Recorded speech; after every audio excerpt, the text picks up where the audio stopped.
welcome to another episode of Conversation with a Chef.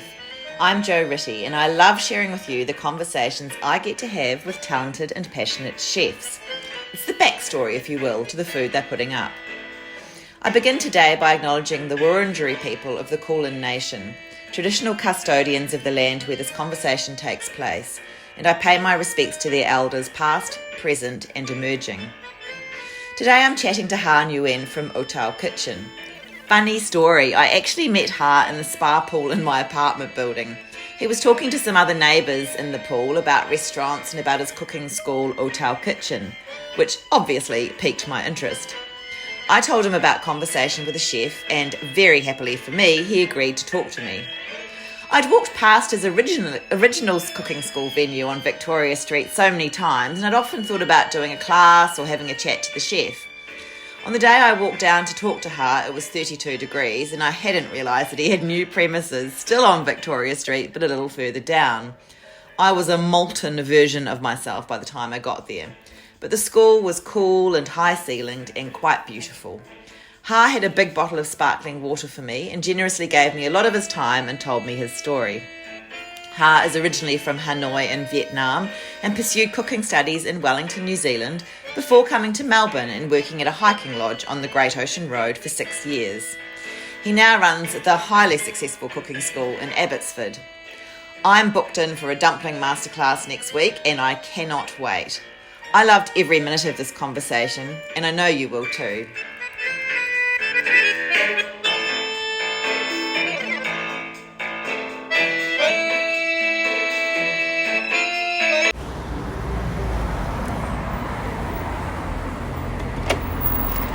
Hello. Sorry, I didn't realise that you'd moved. This is amazing. That's right, we moved. It's beautiful. So I'm a few minutes late because I went there first. That's okay. You like to have some water or you I want would love coffee? I'd love water, thank you. Okay, we'll get you some.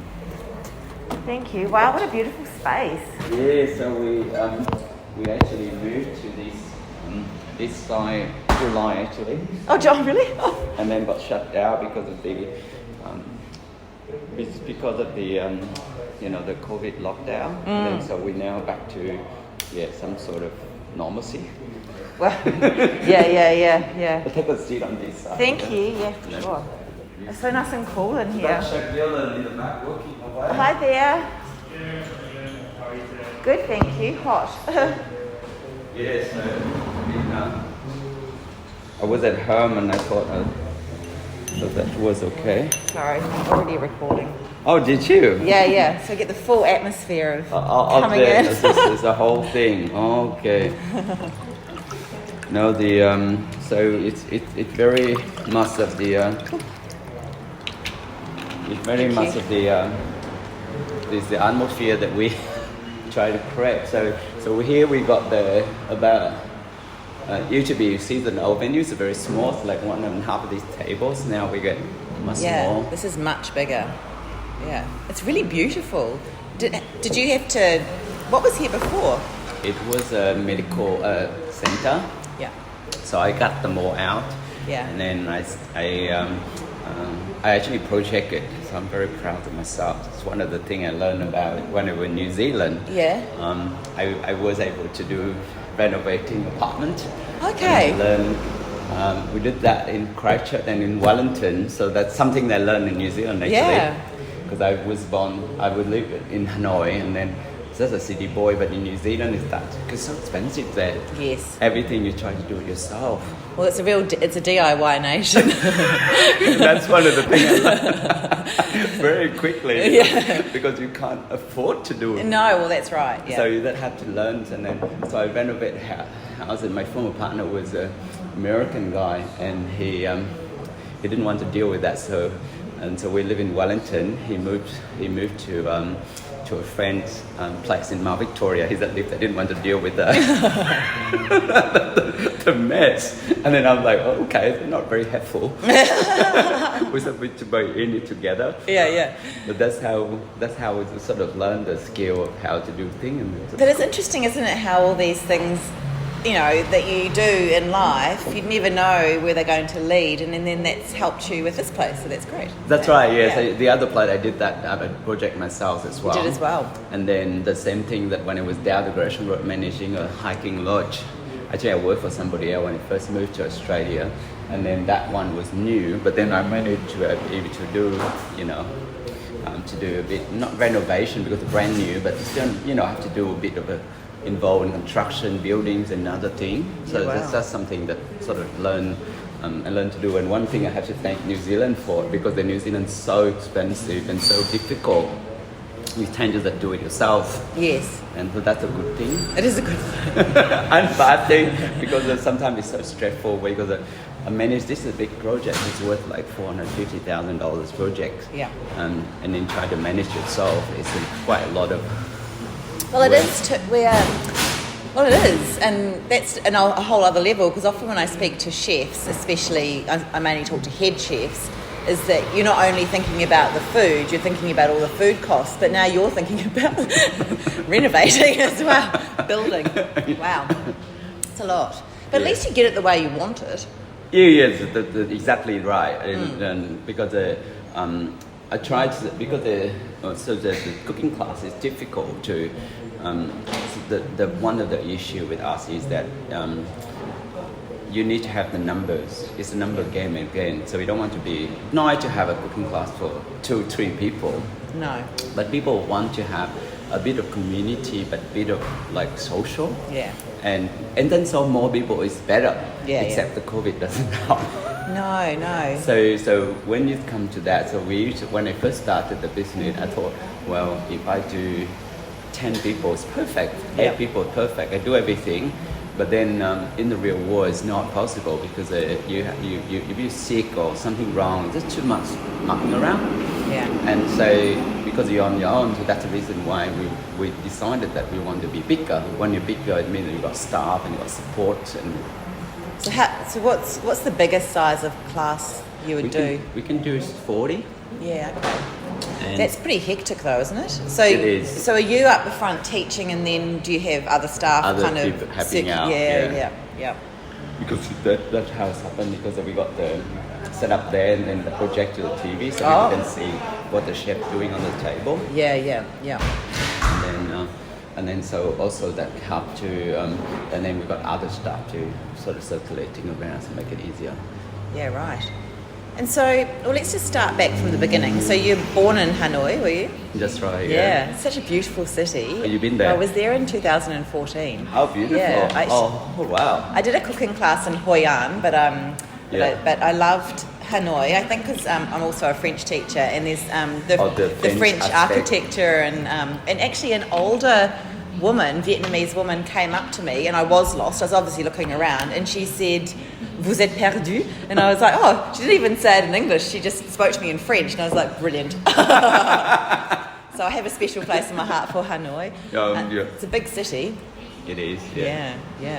Yeah, I was born in Hanoi. My parents still there, and most of my family's still there. I'm the only kid that gone off, because I kind of like to travel a bit, and then so I was able to sort of save money and then go to New Zealand for cooking school. Yeah. So I went to Wellington. You did a bit of cooking in Hanoi though, didn't you? In the hotel? Not much. No. Yeah, not much. I work in the restaurants and things. Yeah. I do a bit, but not. Vietnam is a bit funny because the cooking or thing like that is not considered to be a classy job. It's a labor job, and they're not really doing that. So then when I was there, I worked a bit, and then I sort of work for NGOs, so non-profit organizations. So I was working as a translator, interpreter for a couple of projects, working in northwest of Vietnam. Okay. So I work in the regional type thing, and then I kind of like I want to work in hotels, and I thought, well, food is something that I kind of want to pursue. And then I end up finding myself in Wellington, New Zealand for a cooking school. So and why Wellington out of all the other possible places you could learn to cook? There's fun few things, because we had a few friends that my former partner worked for the international school Hanoi. So a lot of Kiwis are actually taught in Hanoi. Okay. And then also few of them work for NGO. While the American got more, the Canadian got more. The New Zealand embassy has only got 3 staff, but we know them all. Yeah. And then so quite a good connection. And, Yeah. and then some of them actually, after the September 11th, it's made them think that a lot of them want to go home. Yes. Yeah, because being an expat out of, they want to go home, then we kind of like, okay, we find a place that we want to, so my partner at this time was a psychologist, so we sort of want a place that we can sort of enjoy ourselves a bit, and then I can go to school, so I decided that we go to New Zealand, because then we feel that we've got a few friends there. And so when was that? What year? That's 2003. Yeah, right. Because I know in the last 10 or so years, but I've been saying that, so maybe it is the last 20 or so years, New Zealand food has really picked up, and Wellington has some amazing restaurants. That's right, yeah. So maybe it is the last, I've been here 10 years, so possibly it was when I was there, things had really picked up. When I was growing up in New Zealand, food was not great. But and when I was over in France in the 90s, I was just like, I've got to take all these ideas back home. But now, food's incredible in New Zealand now. Yeah, What was it like in 2003? Wellington is a great place because one of the things why I chose Wellington, because Wellington is a kind of first off, we got some friends there. The second thing is that we got some friends actually got children or relatives that work in the food industry, and then so that the school I went there is Wellington Institute of Technology, or WellTech. It's a quite a full mouth. and then so we actually this is one of the good schools, and then I didn't realize that it's small enough, and so I can sort of from Hanoi, even though big city, but go into a foreign country and have to live and work and things. And my first Scottish teacher, I couldn't understand a thing. No. And then I was like, what the heck going on there? Yeah. And then but Wellington is good. And then at the time I was there, they really sort of beginning to pick up. So the food got a lot of, like the restaurant that I worked for when I finished school was at the Intercontinental Hotel, and they call the restaurant of the year. So that's similar to Chef Hat or whatever that over here. But so over time, I feel like the food is actually better and still quite expensive. And also Wellington got most of the, I think because it's a small compact city, they got more, the more eatery than New York City or some. Oh, really? Yeah, at the Wow. time. That is interesting. And yeah, in New Zealand were forerunners of really good coffee. Yeah, that's right. Australia thinks they were, but it's New Zealand. Don't try to compare with Melbourne, otherwise we got rivalry. Well, I remember, in London or even in New York, you couldn't get good coffee. Well, you couldn't get what we considered was good coffee when we had good coffee for a long time. And Wellington was pretty much a hub, as you say, for eateries and cafes and really good coffee. That's right. The weather, though. The weather is interesting. On a good On day. a good day. You don't want to leave Wellington. But we had a friend that lived on a house on Orange Parade, on the hill there, 97 steps up the hill. And on the good day, you can see the harbour like a big glass, blue and then yeah, beautiful. It is beautiful on a good day. Yes. And all those little bays and things are pretty good. Yeah, that's right. Okay, so you did that and you worked at the Intercontinental, and then what happened after that? So I did. So I started a cafe. So me and my former business partner, we had a cafe in Wellington in Mount Cook. Yeah. Very small, but then we enter straight into the economic, not crisis, but in 2007 was the economy a bit soft. Yeah. Australian doesn't, the global economic crisis, but then Australian doesn't feel it. I think the Kevin Rudd that pulls the monies out and flush it, but New Zealand got a bit of a dip. Yeah. And then I started to feel like, whoa, this is not was my wife keep working, but it's difficult. Yeah. And then so I thought, oh, maybe I should get rid of it. And then I went down to Christchurch. So I had a cafe for about a year and a half, and then I got rid of it, and then went down to Christchurch, and then that renovating house, because my partner got a house on a hill. Yeah. And Kashmir Hills. That's right, the fancy part. and then we just spent like 9 months to renovate the house. Yeah. And then so we did paintings and all sort of things. But then I felt like I'm ready for another adventures. And I visit Melbourne when I was in New Zealand. I thought that Melbourne is just something I like. Yeah. And then so I sort of pursued for Melbourne, but I want to go into quite training rather than going to work as chefs. But I didn't get the job as a trainer for a facility actually in North Melbourne. And then I thought, but then the job down the Gresham Road comes up for a hiking lodge. So they look for chefs and managers down there. It's a remote position, and so now you're looking at me living in Hanoi, where it's so busy. And go down to New Zealand, it's all right, but when you go down to Gresham Road, it's that quiet, right? So it was okay. Actually, I start to enjoy the country. Sometimes with 2 weeks, I don't see anyone.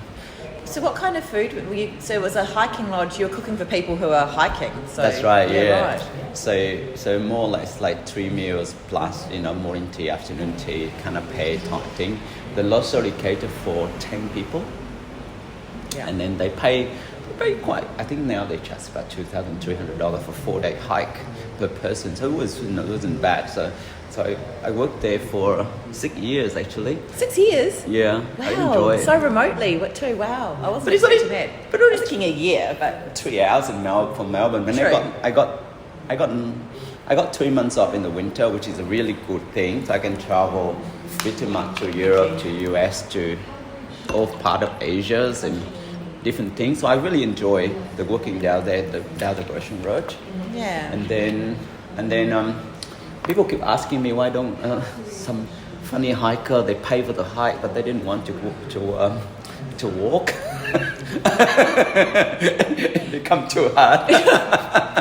Right. I'm sure there are holidays where you can go where you don't have to hike, but you don't pay for the hike. Yeah, interesting. And then so what happened is that they say that why don't we teach her cooking? But then I thought, this is a bit too hard because the kitchen and the whole facility is not designed for cooking classes. Yeah. But something I thought of it, and then the time kept pressing, and I thought because I before I come back to when I first came to New Zealand, I want to get into training. But then I didn't get that opportunity, so I thought maybe I should just polish my concepts. The whole idea that I want to, because I've been away by then, it's like 10 years then. I want to go, mum, dad keep pressing that I should go back to Vietnam. So I thought I'm going back to Vietnam and then doing maybe a cooking school there or something. And so I was looking to polish the concept of the cooking classes there when I was down there.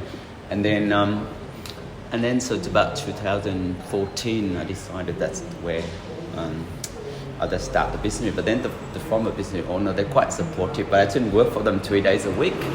And so I drive down 3 days a week and then coming back to work in the business. That's why I leased the building there. Okay. I didn't know many people in Richmond then. Yeah. But I got the building, I cut it out and it turned into a cooking school.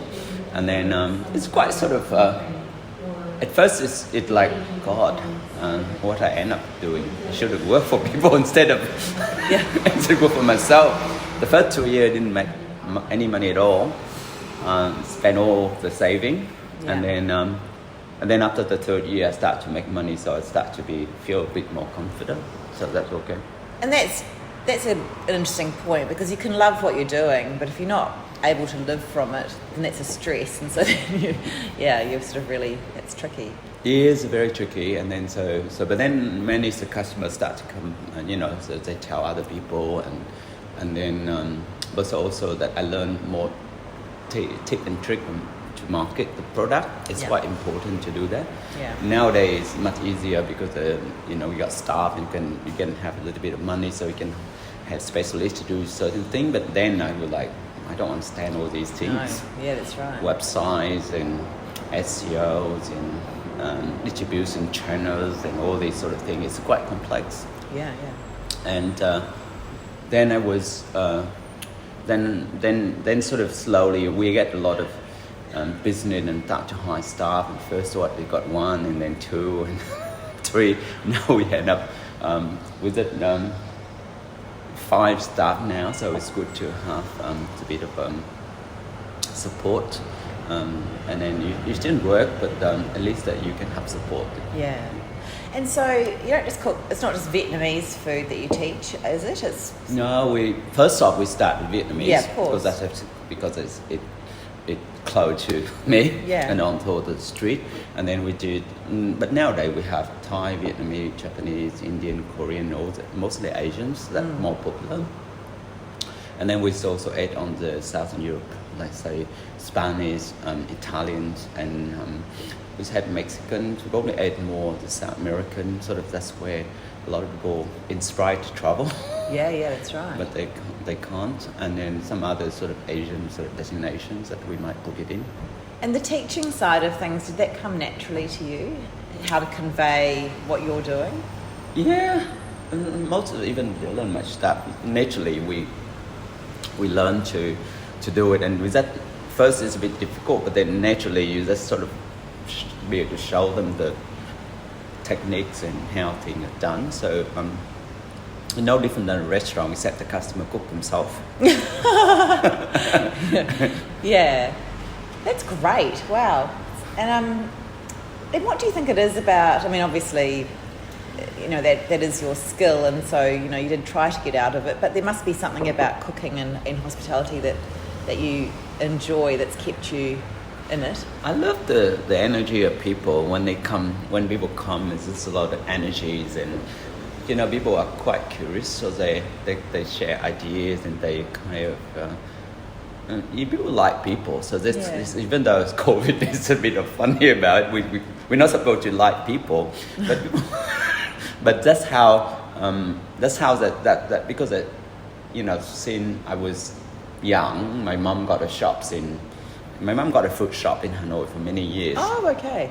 So we deal with customer all the time, and then when you finish school, you go out there and you try to sell the vegetables, and not normally fruit, not vegetable, but you know, fruit it's so hot out there, so fruit doesn't last long, so we have to push it hard as you can.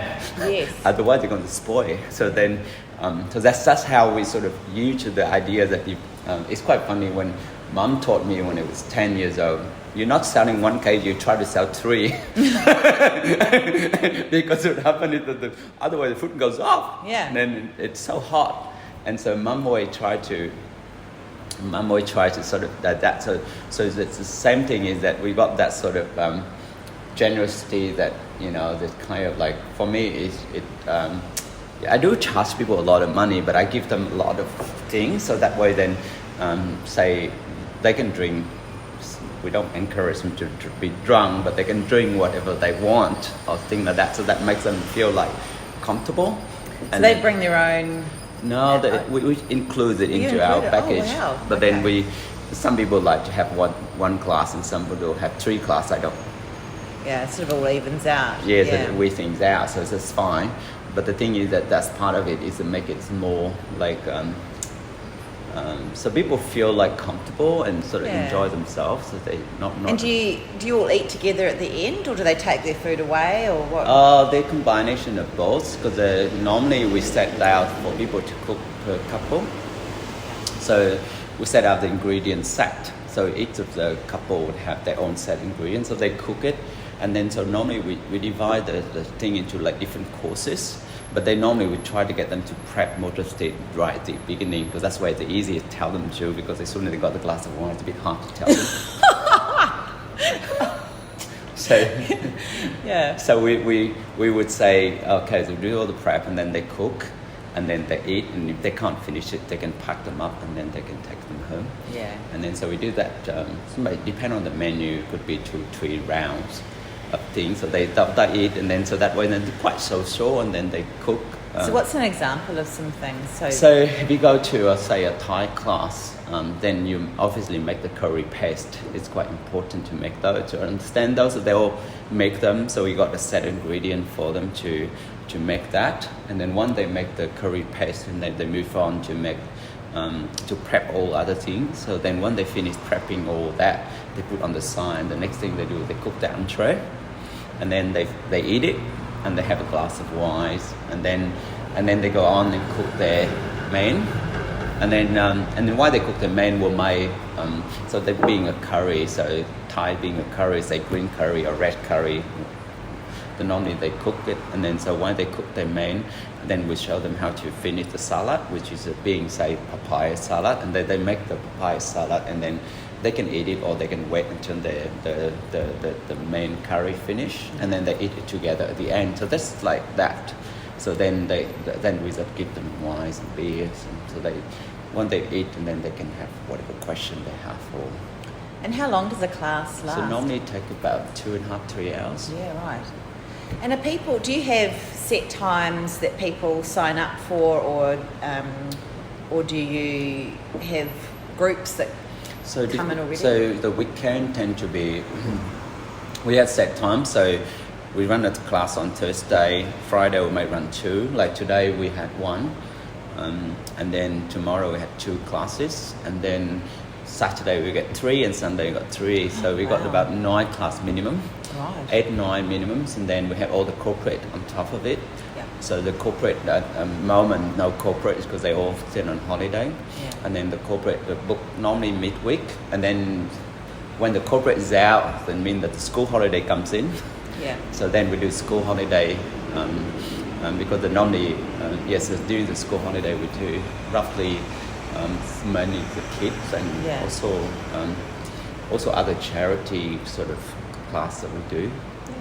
Yeah. So keep us like average about 10 to 12 class a week, which That's is great. Yeah. Normally. Yeah. It's about 150 to 250 people a week. That's a lot, isn't it? I know. That's great. Yeah. So are there not many other people around doing what you're doing? Oh, there are. There two things that when I sort of start looking at the market aren't big enough because they field cooking school, which is good in Australia. So we aim to be the top there. So first off is that a lot of them doing what I call is a hobby. So that's what I did when we first started, like kind of hobby business, because when they already do a minimum class, you don't have many departure date, which is many date that people can book in, and also that you don't have a delicate sort of staff for it, because a lot of them end up doing all these mucking around, and then the second thing is that they don't have numbers.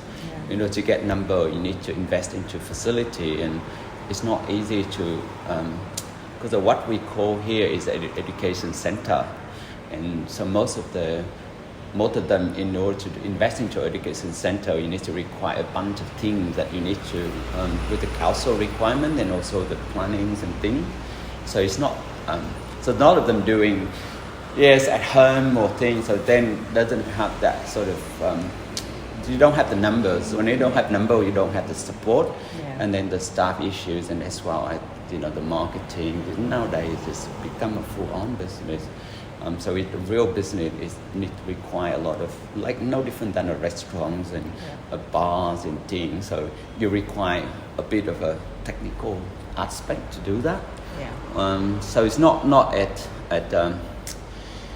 I don't know, like in Melbourne, if you want the money you think can make out of a pub, but to invest into a pub, it's a lot of money. And so a lot of people think, I can do that, but then there are certain aspects that stop people, because you have licensing requirement, you get all these sort of things. You can do it from home, but you got to enter into a lot of territory that could be risky. Yeah, that's right. Like if they chop their hand or something fall on them, and then all these liability that you have to worry about. So I'd rather treat it as a business. Yeah. And so that when it comes to that, then limiting a lot of people get into it.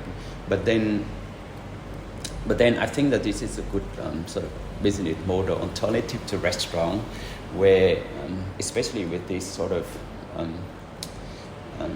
COVID issue with staffing, we can manage the staff, manage the guest number, and it's easy for us to to manage the experience. And you're not having late nights, and you have. Yeah, you can manage. What you're dealing with. Yeah, that's right. That's exactly right. I'm done with the thing with the restaurant where you come in and you expect to have 50 cover and you have to do 120 cover. Yeah, that's right. Yeah, something like that. So we know what we entered in. So at least that we don't. A little bit of planning ahead though. Yeah. A lot of planning ahead time rather than use that. But then the food cost is less, the experience better because we know exactly what we deal with. And there'd be no food waste. No, not much. Yeah, that's great. So what time does the class start today? 6:30. 6:30. And what are they going to cook? They do dumpling. So dumpling is one of our popular class. Yeah. So we do about, 16, it's about 40 a week. Yeah. And then the second one with the Japanese, and then Vietnamese, Thai is a popular sort of class. Yeah, right. We get Mexican getting there, but still quite. Do you teach the Mexican as well? Yeah, we do. But Dylan teaches Mexican, Spanish, and things. So we do that. We haven't done the French yet because even though Vietnam and French quite close, but I was thinking maybe do French, but at the moment we haven't.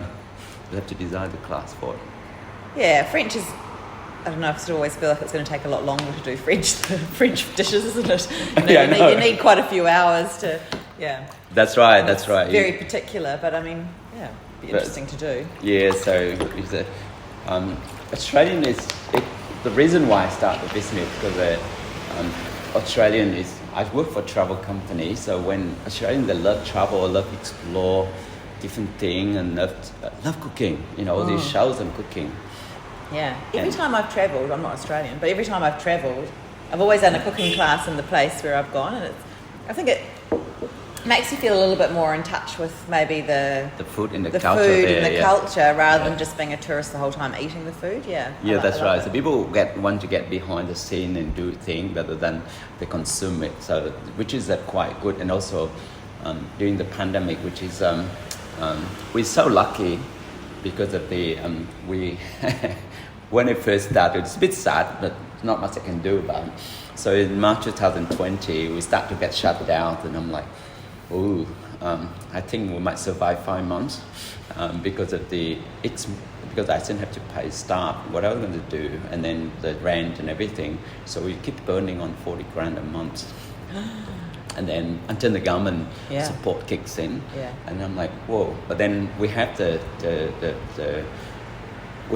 sort of like the staff. That's the first thing I actually quite enjoy it because we have nothing else to worry about. The whole war is shut down. Yeah, well, that's right. That's right. So then we just spent a lot of time doing simplify the menu and try to. So Dylan, our chef, is good. He's Canadian actually. He's half Japanese and Canadian, but he's so he does a lot of. So we trim down all the recipe and make it very simple for people to go to Carlton Wally and get it. So we're quite persistent. We try to get the ingredient from Carlton Wally because we know that that it covers 90-something% of the shopping for Australians. So we just do that. And then the first one, people got funny about the online. They're not used to it. But after the first, the second, the third lockdown, people got used to it. And then we actually make as much money as we do online compared to we do in person. Yeah, right. Yeah, so we actually survive the whole time. We actually make money that not like. And are they just watching, or are they able to ask questions? So what you do that we do 2 classes. So one type classes they can do Thai, Vietnamese, Japanese, whatever that menu they on. But then though we're going to send them the ingredient list, and then we create a little video how things they putting together, so they can kind of visual what happening in the class. And then in the class, all we try to do is that we turn the Zoom on, we cook along with them, we explained it, and then we coach them through. So people making mistake and thing or whatever that is, so we can help them through that. And so that way then So people like it better than watching YouTube because you can have Exactly. the question answered. Yeah, that's great. So Good on you. So we do that, and then so we manage to get like and then the second part of it is that we send the kits out. So we we create 4 kits, I think, ramen, pasta, dumpling, and going native. So we send out the ingredient to people home using Australian Post, and then they'll manage to.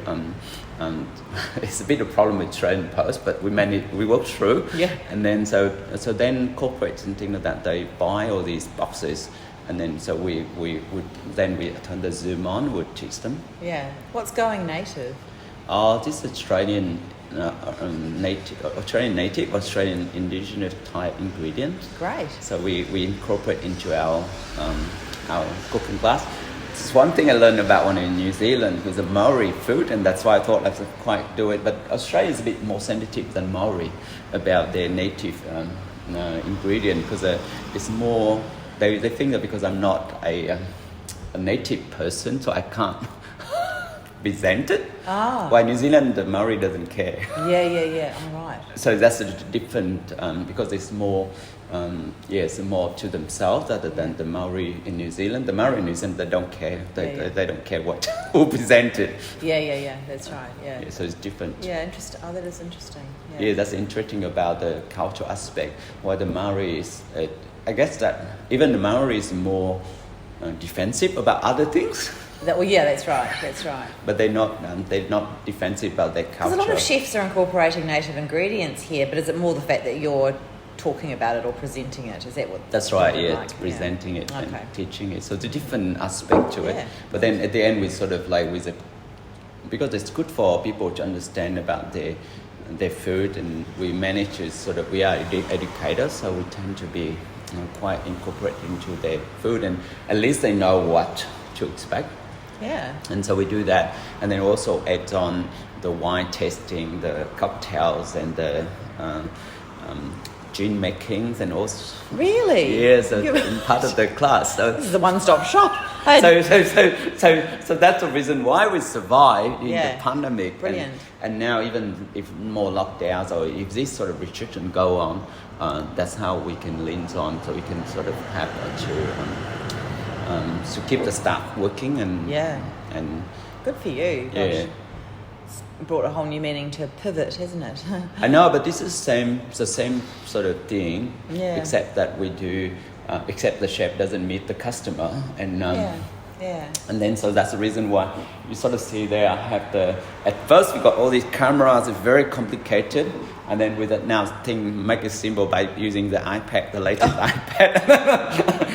They can see the screen, they can have the camera. Yeah. So don't have to worry about too many things in between. Yeah. And then they can focus on teaching.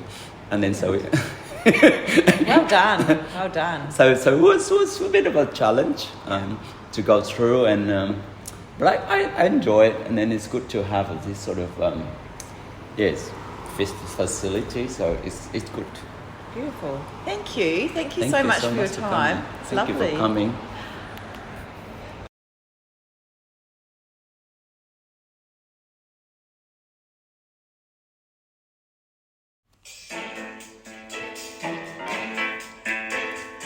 Thank you so much for listening to this episode of Conversation with a Chef with Nguyen at Otao Kitchen. If you want to experience all the greatness for yourself, which of course you do, you can follow at Otao Kitchen, that's at OTAO Kitchen, on Instagram, and see what's happening at the cooking school. As for me, I'm also on Instagram at Conversation with a Chef, and if you want to read the chat, you can head to www.conversationwithachef.com. I would really love it if you told a friend about my chats, and of course you can subscribe on Apple Podcasts or click follow on Spotify so I know you're there. Once again, thank you. Have a great day. See you next time.